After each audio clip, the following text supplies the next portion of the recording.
तो दोस्तों आज हो गया 6 जनवरी 2021। बिहार समेत देश दुनिया की बड़ी और ताज़ा समाचार लेके आए सिर्फ आपके लिए। चलिए फटाफट खबर शुरू करते हैं। उससे पहले चैनल को अब तक सब्सक्राइब ना किया हो तो फटाफट चैनल को सब्सक्राइब कर दे, लाइक कर दे, शेयर कर दे ताकि इसी तरह की खबर आप हर रोज़ देख सके। चलिए शुरू करते हैं आज की पहली बड़ी खबर। 3 कृषि कानूनों को वापस लेने और फसलों के न्यूनतम समर्थन मूल्य यानी कि एमएसपी को कानूनी दर्जा देने की मांग को लेकर किसानों का आंदोलन दिल्ली में मंगलवार को 42वें दिन भी जारी है। पिछले 3 दिनों से खराब मौसम के बावजूद किसान संगठनों के नेता और कार्यकर्ता राजधानी की सीमाओं पर धरना प्रदर्शन जारी रखे हुए हैं। किसान संगठनों ने अपनी मांगों को पूरे होने तक संघर्ष जारी रखने का ऐलान किया है। इस आंदोलन को अलग अलग संगठनों का भी समर्थन मिल रहा है। इस बीच प्रदर्शनकारी किसान संगठनों ने मंगलवार को सिंधु बॉर्डर पर एक प्रेस कॉन्फ्रेंस कर 6 जनवरी को प्रस्तावित अपने ट्रैक्टर मार्च को खराब मौसम के पूर्वानुमान के चलते 7 जनवरी तक के लिए टाल दिया है। हालांकि उन्होंने कहा है कि वो आने वाले दिनों में अपने आंदोलन को तेज करेंगे। तो वहीं योगेंद्र यादव ने कहा है कि 7 जनवरी की सुबह 11 बजे एक्सप्रेसवे पर किसान चारों तरफ से ट्रैक्टर मार्च करेंगे। आज की दूसरी बड़ी खबर। कांग्रेस के पूर्व अध्यक्ष राहुल गांधी ने तीनों केंद्रीय कृषि कानूनों को निरस्त करने की मांग मंगलवार को फिर से दोहराई है और आरोप लगाया है कि केंद्र सरकार की उदासीनता और अहंकार के कारण किसान आंदोलन के दौरान 60 से अधिक किसानों की जान जा चुकी है।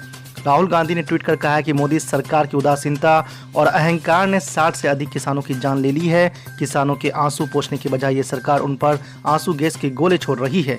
कांग्रेस नेता राहुल गांधी ने आरोप लगाया है कि इस तरह की क्रूरता सांठगांठ वाले पूंजीपतियों के हितों को बढ़ावा देने के लिए है। आपको बता दें कि राहुल गांधी ने कहा है कि तीनों कानूनों को निरस्त किया जाना चाहिए। गौरतलब है कि अपनी मांगों को लेकर हजारों किसान दिल्ली के निकट पिछले करीब 1.5 महीने से प्रदर्शन कर रहे हैं।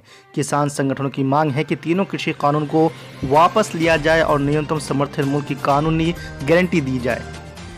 आज की तीसरी बड़ी खबर। केरल में बर्ड फ्लू के H5N8 स्वरूप को नियंत्रित करने के लिए मुर्गे, मुर्गियों और बत्तखों को मंगलवार को मारना शुरू कर दिया गया है, जबकि हिमाचल प्रदेश, राजस्थान और मध्य प्रदेश में फ्लू के मामले रिपोर्ट होने के बाद जम्मू कश्मीर ने अलर्ट घोषित कर दिया है और प्रवासी पक्षियों के नमूने लेने शुरू कर दिए हैं। केरल में पक्षियों के संक्रामक रोग के प्रकोप के बाद पड़ोसी कर्नाटक और तमिलनाडु ने निगरानी बढ़ा दी है और दिशा निर्देश जारी किए हैं। तो वहीं केरल में फ्लू के कारण करीब 1700 बत्तखों की मौत हो गई है। आपको बता दें कि मध्य प्रदेश के अधिकारियों ने बताया है कि इंदौर के रेसिडेंसी क्षेत्र में 8 दिन पहले मृत कौवों में बर्ड फ्लू के H5N8 वायरस की पुष्टि होने के बाद अब तक शहर में इसी प्रजाति के 155 पक्षी मरे पाए गए हैं। तो वहीं राजस्थान में झलवार के बाद कोटा और बाड़ा के पक्षियों में भी संक्रमण पाया गया है और महाराष्ट्र में बर्ड फ्लू का कोई मामला अब तक सामने नहीं आया है। आपको बता दें कि महाराष्ट्र की सीमा मध्य प्रदेश से लगती है। आज की चौथी बड़ी खबर। यूपी के पूर्व मुख्यमंत्री और सपा नेता अखिलेश यादव के भाजपा का टीका बताने वाले बयान पर मुख्यमंत्री नीतीश कुमार ने मंगलवार को कहा है कि किसी को कुछ बोलने की आदत होती है, बोलने से उनकी खबर छपती है, इसकी वजह से लोग बोलते हैं, पर जिसको जो बोलना है बोलता रहे, इसमें हमें कुछ नहीं कहना। हम लोगों को सजग रहना है, सबको स्वस्थ रखना हमारी प्राथमिकता है।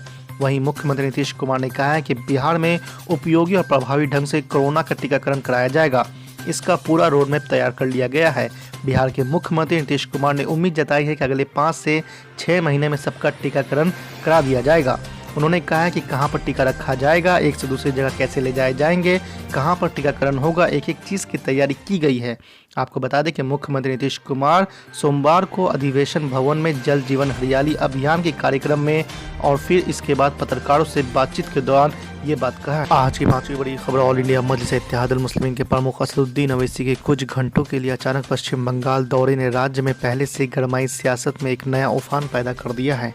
असदुद्दीन ओवैसी बेहद गुपचुप तरीके से रविवार को अचानक कोलकाता पहुंचे थे और सीधे हुगली जिले के श्री रामपुर में मुसलमानों के पवित्र जियारत स्थल फुरफुरा शरीफ गए। वहां जियारत के बाद उन्होंने पीरजादा अब्बास सिद्दीकी के साथ बैठक की और अगले विधानसभा चुनाव में उनके साथ मैदान में उतरने का ऐलान किया। राज्य में चुनाव लड़ने की घोषणा करने के बाद असदुद्दीन ओवैसी का यह पश्चिम बंगाल का पहला दौरा था। असदुद्दीन ओवैसी के इस ऐलान ने ममता बनर्जी के नेतृत्व वाली सत्तारूढ़ तृणमूल कांग्रेस की चिंता बढ़ा दी है। पश्चिम बंगाल में करीब 30% अल्पसंख्यक टीएमसी के सबसे मजबूत वोट बैंक रहे हैं।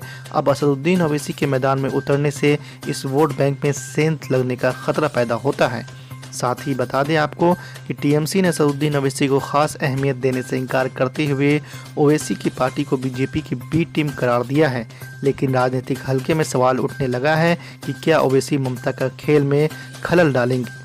वहीं असदुद्दीन ओवैसी की सिद्दीकी से मुलाकात के बाद बंगाल में कयासों का दौर तेज हो गया है।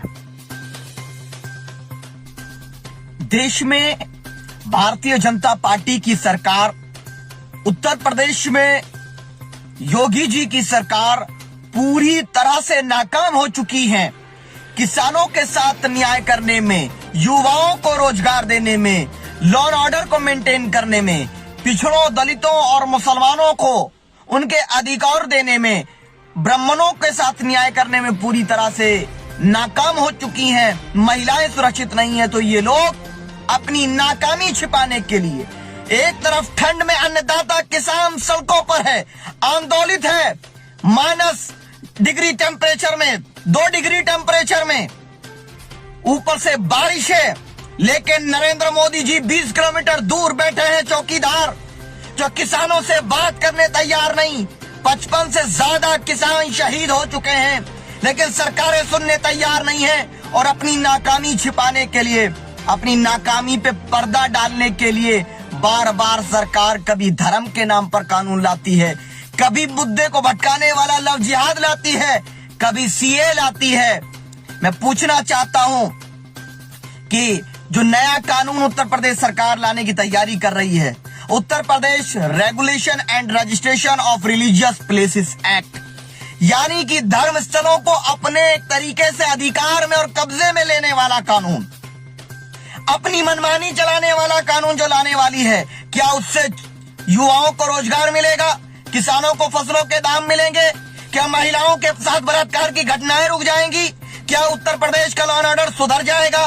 क्या पिछड़े दलित लोगों को न्याय मिल जाएगा? नहीं, इससे सिर्फ नफरत फैलाना चाहते हैं। क्या बताइए, कोई मुसलमान मस्जिद, क्या कोई सिख गुरुद्वारा, क्या कोई ईसाई चर्च किसी की जमीन कब्जा करके बनाता है? क्या बताइए, तमाम लोगों को, तमाम धर्म के मानने वालों को अपने रिलीजियस प्लेसेस को बनाने का अधिकार नहीं है? उनकी जांच के नाम पर गुंडागर्दी की जाएगी, उनके अधिकारों का हनन किया जाएगा। इस कानून का गलत इस्तेमाल होगा लव जिहाद की तरह।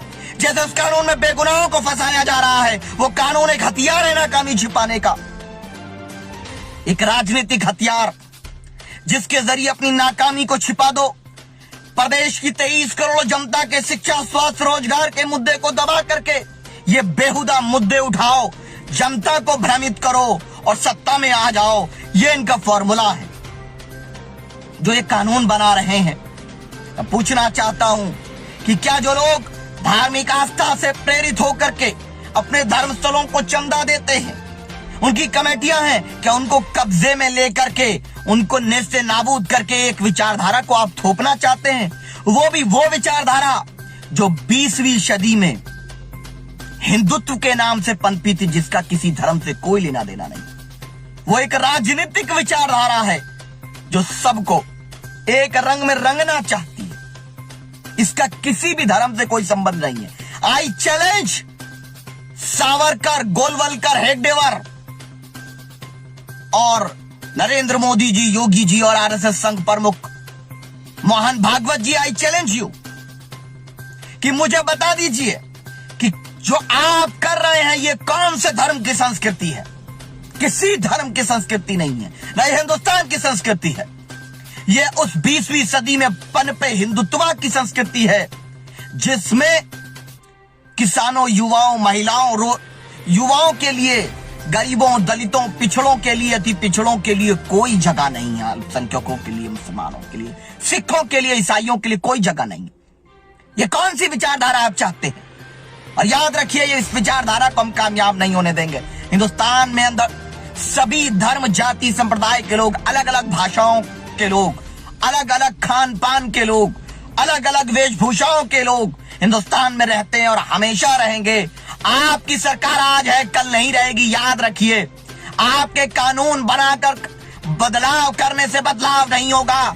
और ये पूरी तरह से ये कानून धार्मिक आस्था को नष्ट करने का षड्यंत्र है जो उत्तर प्रदेश के अंदर regulation and registration of religious places act के नाम से लाया जा रहा है।